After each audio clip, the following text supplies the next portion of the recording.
Hitlers vej til magten af Amalie og Simone. Yes. I 1925 der gendanner Hitler nazistpartiet, som har været forbudt efter Hitler har været i fængsel på grund af kuppet. Og Hitler han opbyggede SA til at være en masseorganisation, som udøvede terror. Og den økonomiske krise i 1930'erne gjorde, at nazistpartiet fik et kæmpe gennembrud, hvor de fik hjælp fra de konservative. Så er der det tyske nationale folkeparti, som var under styrelse af Alfred Hugenberg, og han vendte sig også mod Weimar-systemet.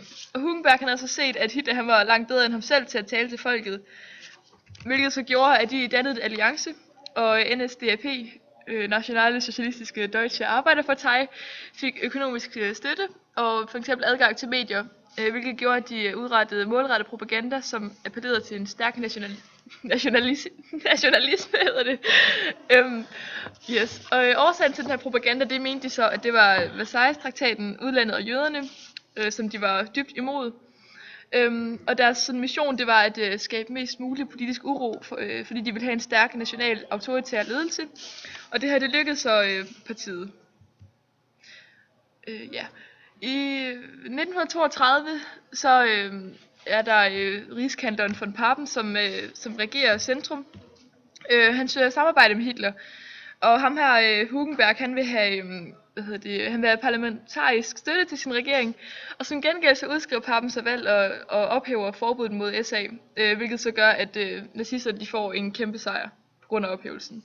Ja, og så i januar 1933, der er det så, at Hindenburg han udnævner Hitler som rigskansler. Og Hitler han udskriver sig valg til rigsdagen, hvor det er der, hvor det er, de sådan vælger ind til, ja.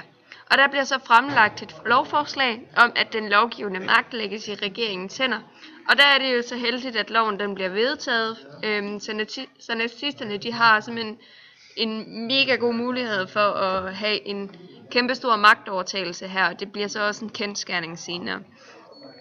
I de følgende måneder, der bliver øvrige partier forbudt, så det er, at man faktisk kun har nazistpartiet tilbage. Og det vil jo så sige, at de kommunistiske plus de socialistiske ledere kommer i koncentrationslejrene.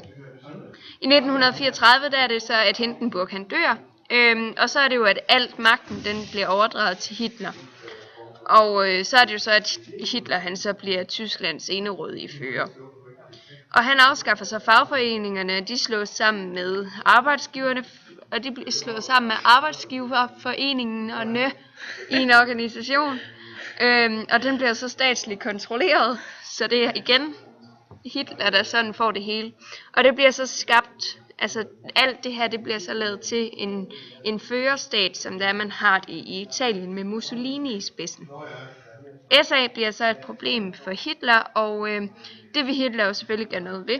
Han vil beholde erhvervslivet og rigsværnets støtte, og det vil SA ikke være med til, så de bliver skudt, alle lederne, uden uden en retfærdig retsgang.